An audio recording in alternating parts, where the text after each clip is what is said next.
Hi, everyone. You Merry Christmas. deep breaths. What? What did I do? What did You I do?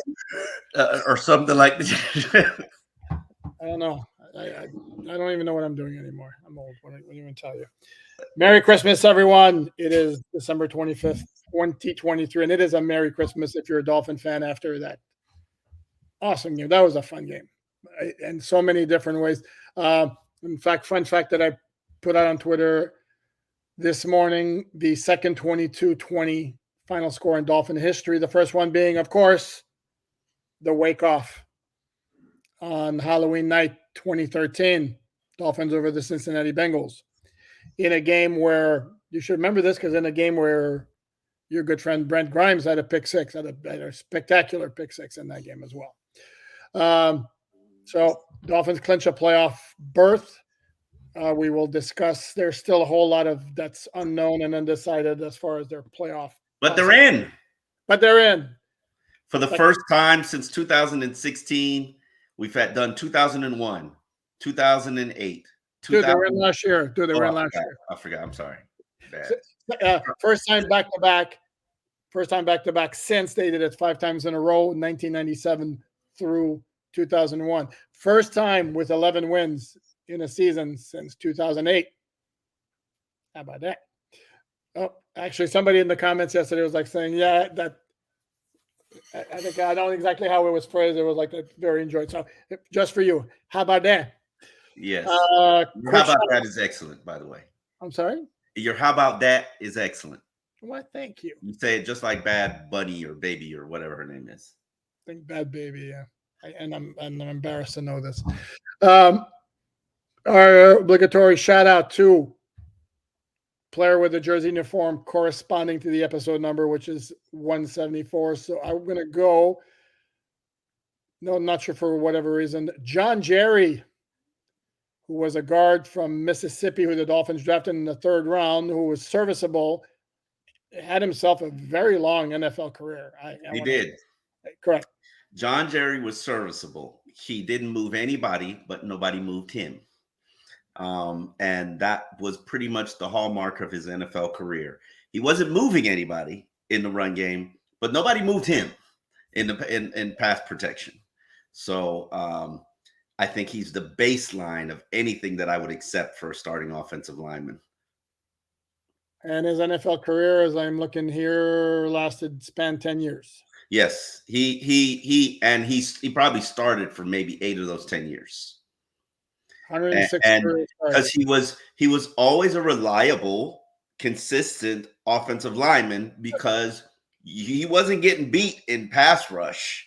You weren't moving him at right tackle. You just weren't. Now, he wasn't moving you and in run game either. So it was always a stalemate. And hell, sometimes you'll just take stalemates at one spot. No, I mean, again, he was fine. He was never like, oh God, I hate to do this, especially on Christmas, but he wasn't problematic at times like a certain former Dolphin offensive lineman. He also would not ever say. Don't need to say the name on it. It's Christmas again. Let's be in the holiday spirit. You hold on, wait a minute. You're not putting no disrespect on Jesse Davis's name, not in this. That's not no. It's not who I'm talking about. What are you talking about? Initials DT, played at Tennessee, 3rd round pick. Oh, okay. You could you could say his name. Yeah. No. Yeah. I would agree with that. He was not. I thought you were going to take a shot at Jesse. You know I like Jesse, so I wouldn't. Okay, I thought I was having a vulnerable moment there for a minute. I gotta let that go. Got a lot of sensitivity in me, a lot of vulnerability. Okay. And Jesse was serviceable and also played a ton of different positions. So not like Liam Eichenberg, who has done the trifecta. Well, it's not really a trifecta. What is it when it's 5? It's like a quintet. No, not trifecta. I don't know. Quadruple. We'll figure it out. Put it in quintuple, but quintuple would indicate 5, but it's like I don't know exactly what. I don't know. Who cares? All right, we'll let it go. We'll let it go. Okay. Revisiting this one very quickly, or not quickly. We didn't totally address the injury situation coming out of the game during our live recap, not because we weren't here long enough, because we were here for an hour and a half, but there were some injury situations and pretty significant.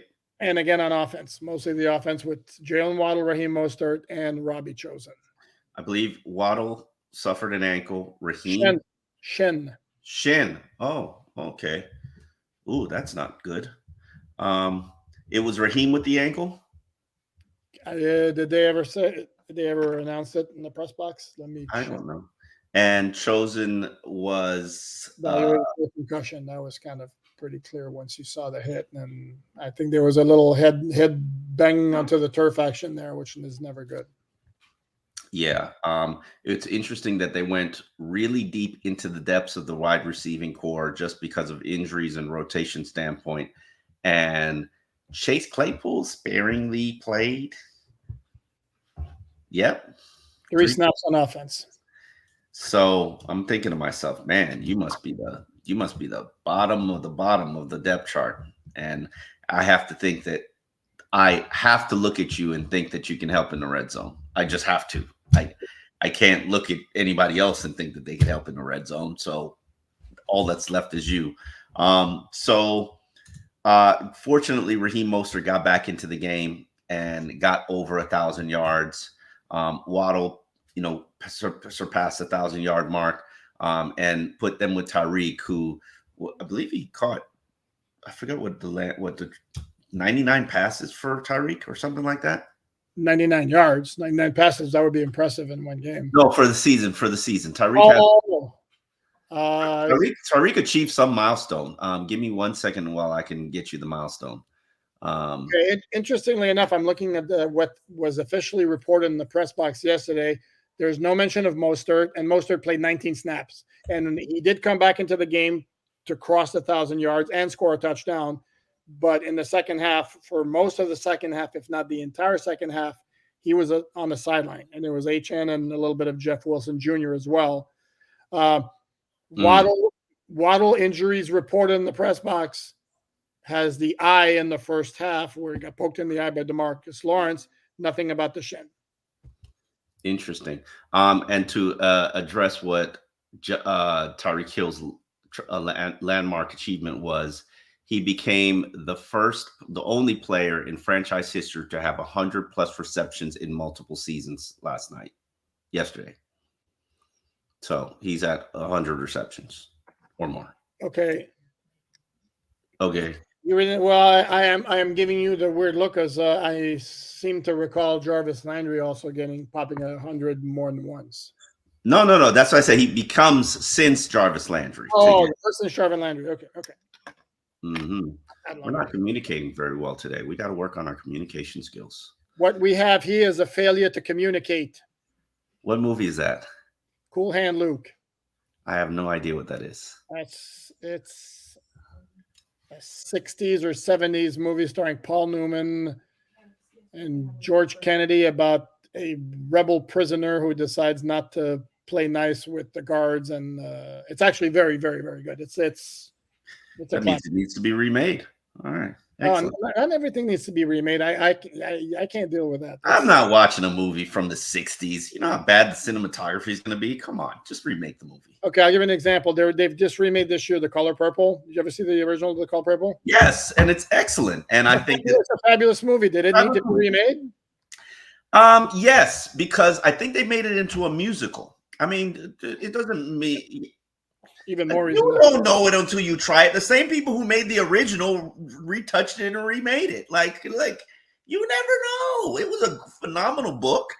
It's a great movie. I just said it was a great movie. It's a great movie. Who's to say that it can't take to the next level? I'll give you another one. Did you see the remake of White Men Can't Jump? No, but I was curious about it. I just didn't have Amazon Prime or whatever the streaming system it was.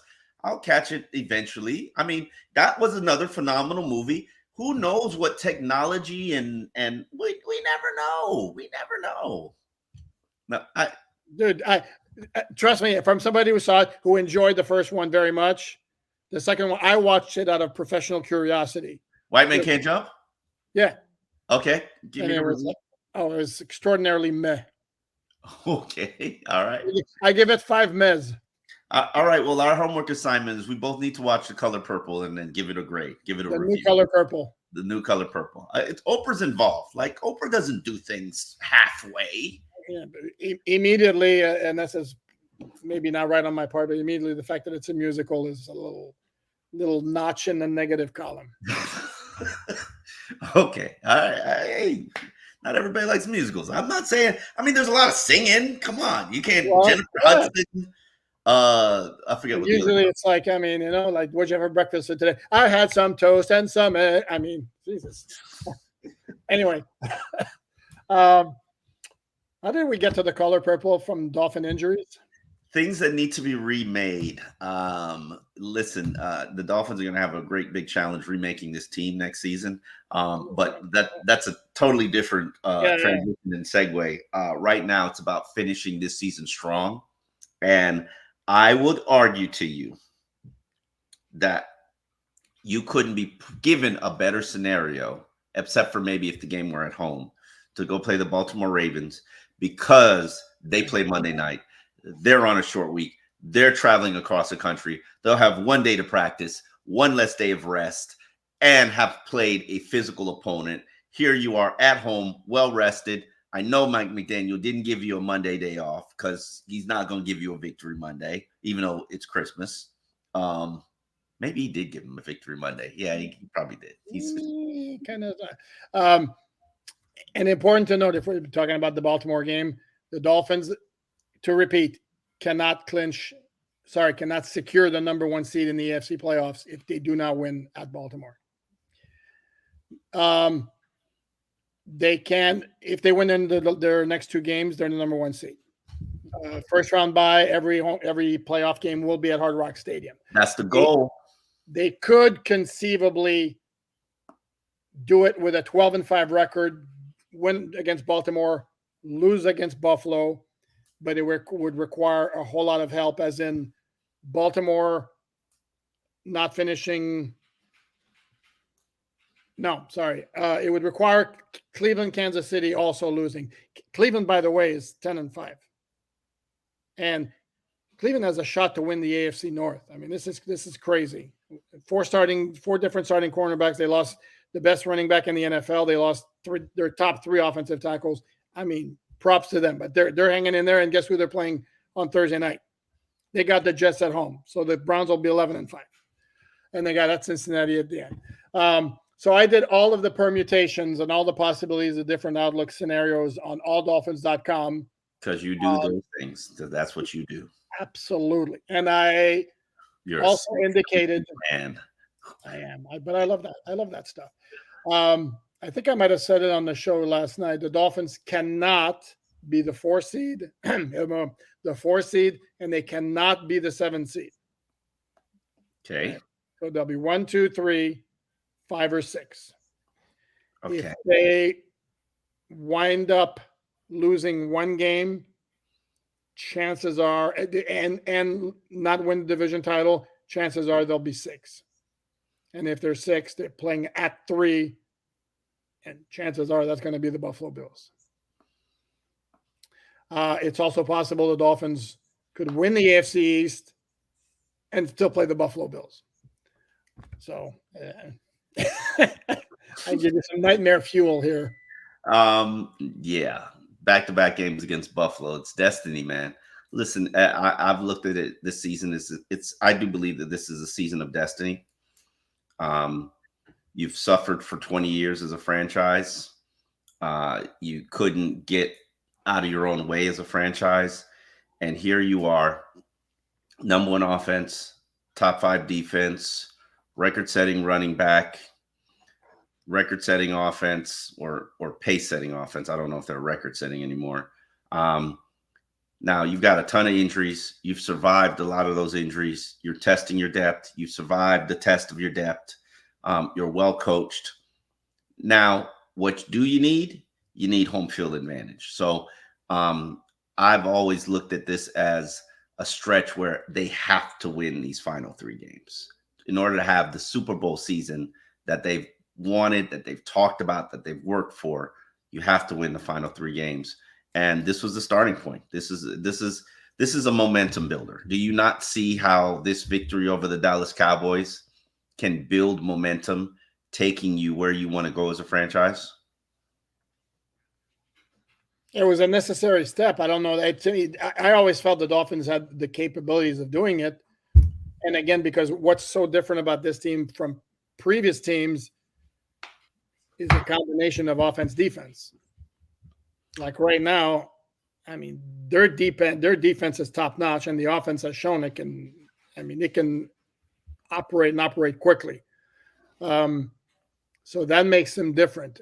And also, I flashback. I kept trying to think of like this whole notion. You keep telling me about those players talking Super Bowl. Now I remembered.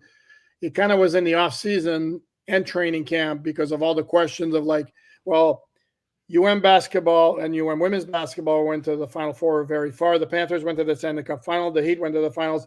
Dolphins, it's your turn. Do you feel? And then that's when they were like, instead of, they were like, hey, why not? Or yeah, that's our goal and all that.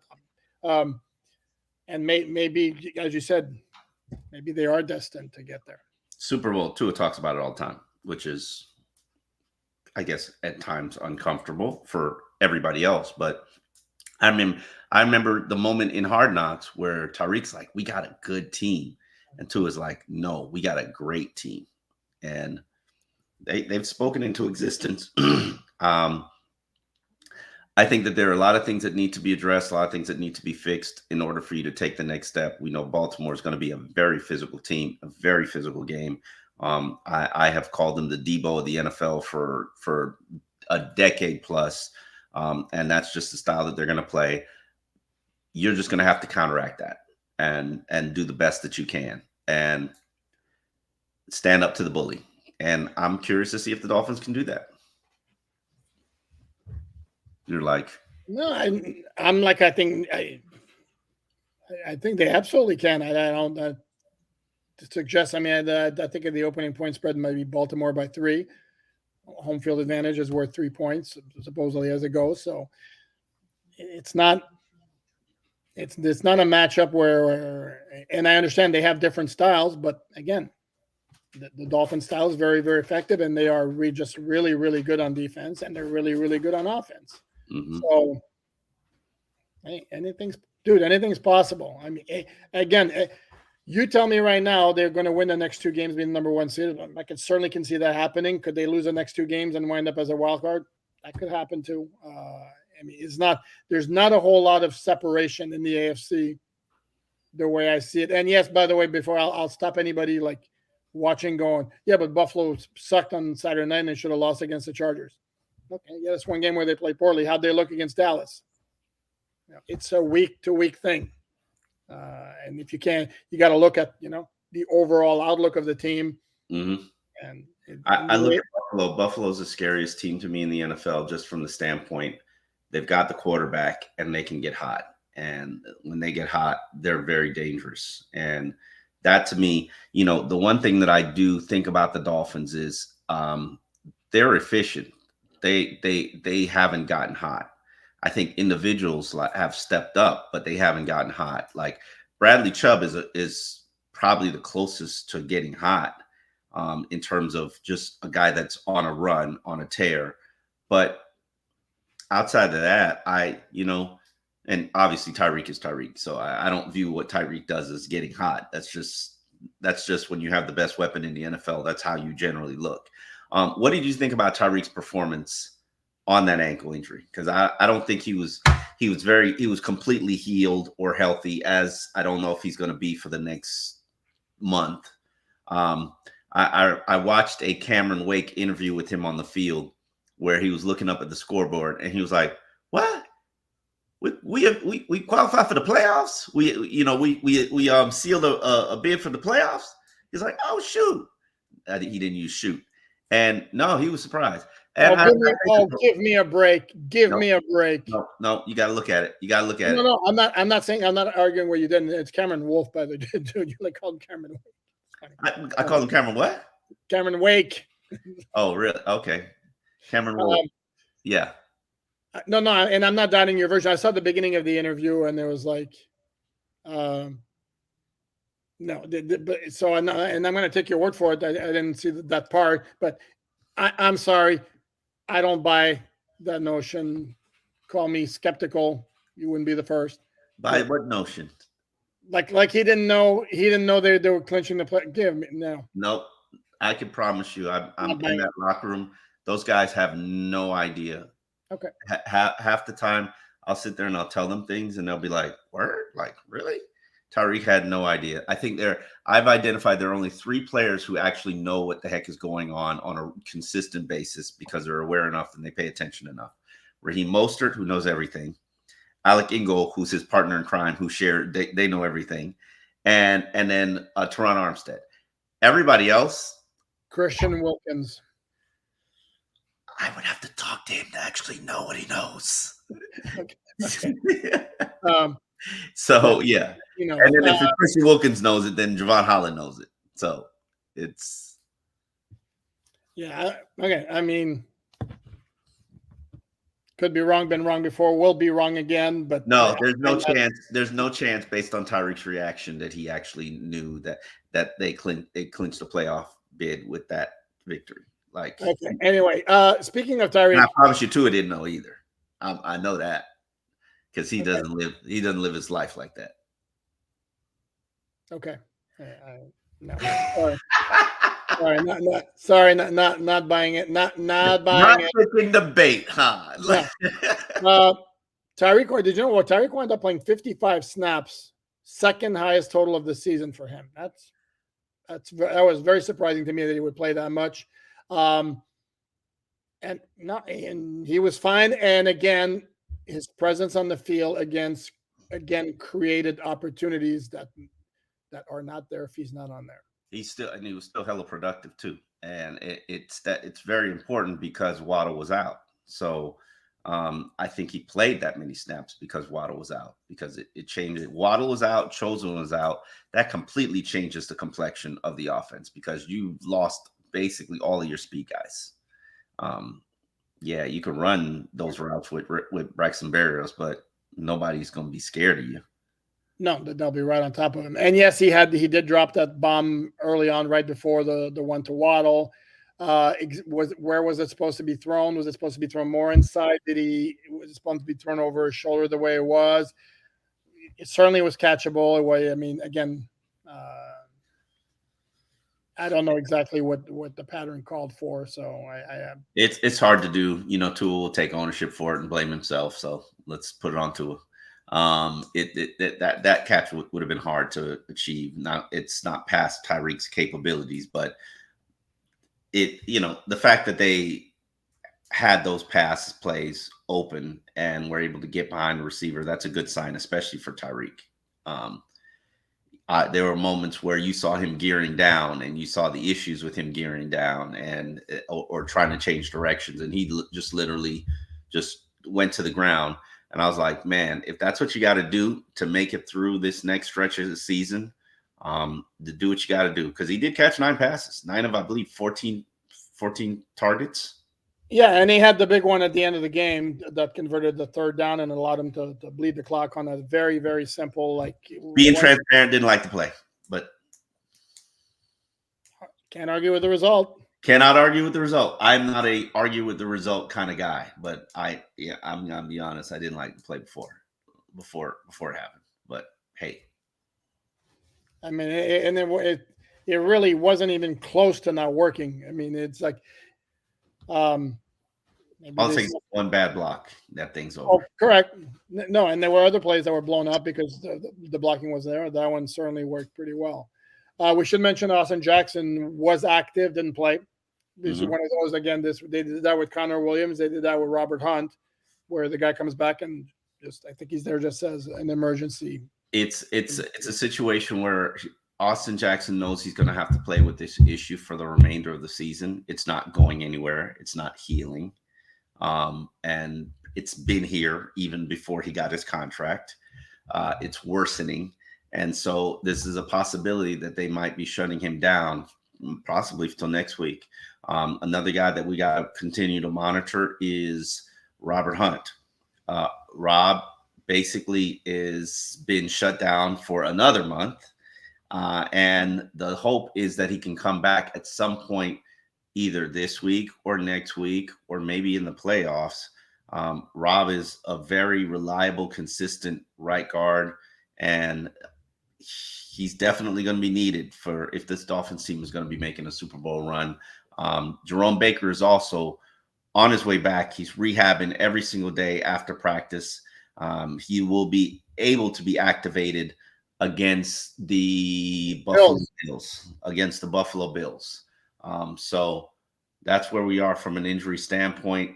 Obviously, I talked about it yesterday. Every offensive lineman that was out there on the field was playing with something, some injury, but nobody's going to feel sorry for you. They've consistently said that over and over again. You just got to figure out a way to get it done. And right now, they're getting it done with their 8th, 9th offensive lineman in the starting lineup. Right. On that note, let's go ahead and wrap it up and reiterate Merry Christmas to everyone. And the Dolphins certainly could get a very nice gift Monday night if the San Francisco 49ers were to be so kind as to defeat the Baltimore Ravens. Would that make Miami the number 1 seed? No, Baltimore would still have it for the moment. But they play next Sunday, so it'll be settled then. But it would just provide. And if Baltimore beats the 49ers, what happens then? Number 1 seed. Dolphins still. Well, for number 1 seed, the Dolphins absolutely have to win next Sunday. Otherwise, it doesn't happen. They do have like this small of a possibility by winning Sunday at Baltimore and still losing against Buffalo in week 18. If the Dolphins win against Baltimore, they clinch the AFC's title. And they would still have a slight possibility of landing that number 1 seed, even if they lost to Buffalo in that game. But they would need help from different places, and 49ers could provide some of that help starting this evening. So, again, we wish you Merry Christmas. Thanks for watching, Omar. Hold on, wait a minute. And the Chiefs play the Raiders, so maybe the Raiders could sneak up on them today. Absolutely. And take the Chiefs down, because right now, I would think you think the Chiefs are the number 2 seed, or are you along the line of thinking that it's going to be Cleveland, the number 2 seed? That's going to KC has tiebreakers over everybody. I'm thinking, yeah, KC's pretty in a pretty good line to be the number 2 seed and number 1 seed if there are hiccups with the Ravens and Dolphins. Can you imagine? I didn't even know the Jets are 6-9. I'm like, damn, where'd you get 6 wins from? It's pretty impressive. They pulled out one yesterday at the end, last second field goal. So. Definitely an impressive outing. But we will be back later today, not in the podcast form, but the work. Mike McDaniel is going to be wrapping up, talking to us at 5. And then tomorrow we will be back with Behind Enemy Lines for you. And always look forward to following us and covering us on alldolphins.com, where you can find all your written work for free. Like, subscribe, tell a friend. The goal is to get to 12,000 subscribers. Oh, we reached it, by the way. Tip. Yes, we did reach it. Yeah. 12,000. That's what you were telling me about? 12K, yes, that's what I was telling you. I was talking about the episode, how we did. No. We got 12K? What? 12K subscribers. Thanks, everyone. Job well done. Thank you. Look at that. Look at here. All right. Well, on that note, we will see you tomorrow. Hat tip, Poupard. There you go.